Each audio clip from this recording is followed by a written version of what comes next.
Welcome to the channel. In a recent video, I went through a process of showing you about 46 cards that I had bought from CardHobby in China. This was before the tariff, so I don't know if I would have had to pay more than that now with the additional customs fees. I'm not quite sure. But I had spent about $2,600 on these cards, and I was going to go through a process of tracking my sales with them to see when I make the money back, if I make a profit on these cards, kind of get a sense of how that's all working. So today, I'm going to go through the first batch of the few that have sold. I've just literally have gotten the rest of the cards up onto my eBay store. Actually, tomorrow will be the last day because I've scheduled some of them to be released today, some of them to be released tomorrow. I often do that sort of thing. Instead of putting 46 up at once, I kind of spread them out over time. And actually, I've been really busy the last couple of weeks since you saw the video of those 46 cards. So it's kind of those 46 cards took me more than 2 weeks, almost 3 weeks before I finally got them all up onto my eBay store. So, you know, that's the pace by which you post them will probably influence the pace by which you make your profit back also. So just keep that in mind as I'm going through this. I am not expecting to make my profit back quickly. I'm not making an income. This is not my job. This is just a side thing that I do for fun. Do expect to make money on these cards, but I don't expect that to be quick. You know, if you're trying to like make a profession out of this, you probably would want to pick up your pace and do more than 46 cards over like a couple of months. But you know, these aren't the only cards I'm selling right now. I also have other things that I'm doing. I just sent a batch off to ComC. But again, I'm trying to not take too much time with cards these days. I just don't have the time in my schedule. So let's go ahead and go through this. So the way that we're going to do this, I've just have a spreadsheet here of the specific card that's a note for myself, and then how much I paid for it on CardHobby, including all of the fees, including the international shipping fees, the domestic shipping fees to get it to the overseas warehouse in China in the first place. So this kind of calculates all that in. Some of it's slightly more like a estimate than an exact, because, you know, the domestic shipping fee, if I shipped in 10 cards and they, you know, it was a $3 fee or whatever, I kind of like spread the 30 cents across those 10 cards for the domestic shipping charge, and then for the international charge, I just kind of like average it out over the whole batch.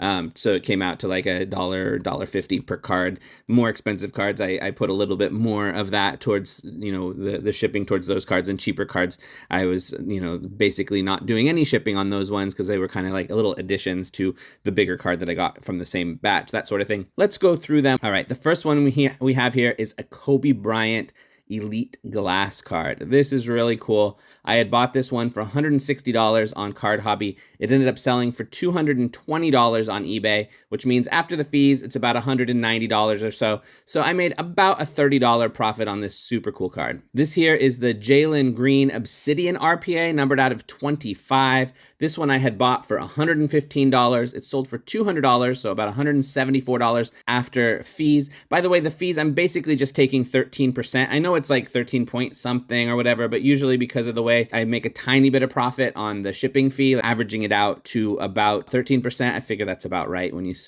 add all that stuff in. The next one here, Peyton Pritchard Impeccable Rookie Auto, numbered out of 99. I had bought for $37. It sold for $75 for $65 after fees.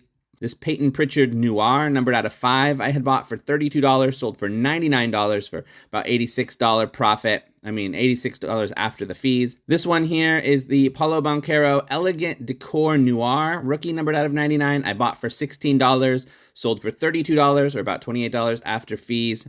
This is the Kareem Abdul-Jabbar Champion Signatures Autograph, numbered out of 25. I had bought for $116, sold for $175 for about $152 after fees. This is the Lionel Messi Night Moves, which is one of the case hit SSPs. This one I had bought for $99, sold for $127.50, about $111 after the fees. So not a huge profit on that one, but I think I had slightly overpaid for it in the first place just because it was a case hit of Messi. If I had gone about a process of getting some of these graded, I bet you I could have upped the amount of profit I'm making on each of these.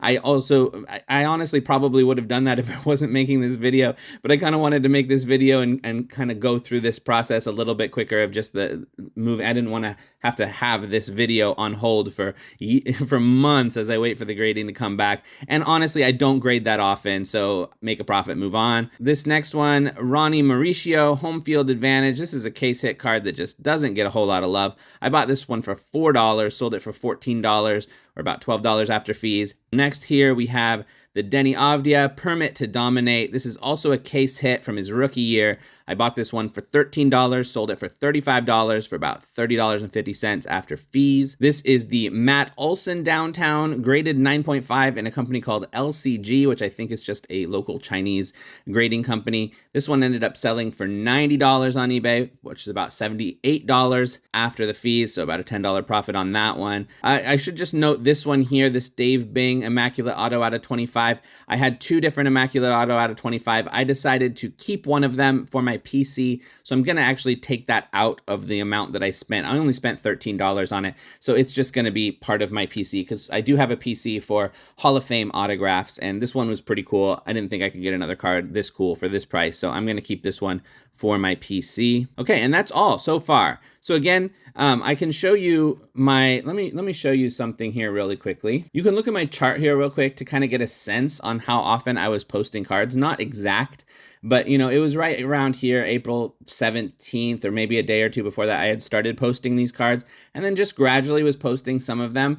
This is how much they were selling. Well, that was a good day. If I could sell $558 worth of cards every day, that would be amazing. But you could see I hadn't been posting for a while, so it might have taken the algorithm a couple of times to like, oh, he is posting regularly, and then they started to sell a little bit, and I still have just been posting them up until currently. The next one should be going out tomorrow. So that just gives you an idea of how frequently I've been posting them and how much they're selling. That's what it is so far. Now, as far as the numbers are concerned, the amount spent on these cards, and again, I'm taking out the ones that I kept for my PC, not worrying about that. So it comes out to about $25, $50, $2,600, right around that range. And I have so far made back about $1,070 in total from eBay. After the fees, that comes down to closer to $930. So I am still not even halfway there, you know, a little bit more than a third of the way there. But again, I've only sold 10 of the 46 cards, so I'm not too worried about it. You know, there is one particular card in there I had bought for $450. It's the Cristiano Ronaldo Topps Chrome The Grail,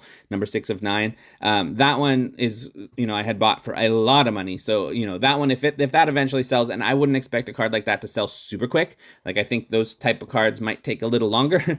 Not always. But if that one sells, then I'll have, you know, quickly reached more than halfway of my money back, or, you know, most of it at that point. But again, I still have 36 cards that haven't sold yet, and I totally expect them to sell at some point, as long as I keep posting. And I am continuing to post even after these 46 cards went up. I'm continuing to post other cards just because it's the NBA playoffs right now. So I'm trying to get, you know, all of my Jokic and Curry and any of the players who are still in the playoffs at the time of this recording. I'm trying to get their cards up for sale right now, since people are probably looking for them. That was one of the reasons those Peyton Pritchards did so well, because, you know, they were just the right time for those to go up when he was just getting the 6th Man of the Year award.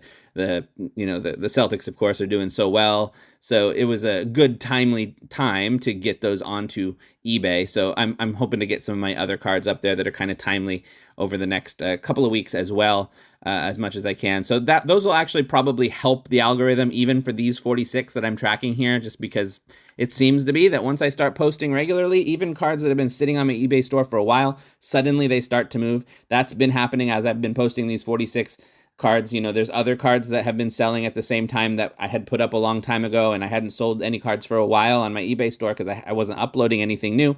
And as soon as I started uploading these 46 cards, it's like a bunch of those old cards started to sell too. So it's just the way the algorithm works. I don't know exactly how the algorithm works. I don't think anybody does, but it seems to be something about the algorithm. Anyway, I hope you enjoyed this video. I will see you in the next one. Peace.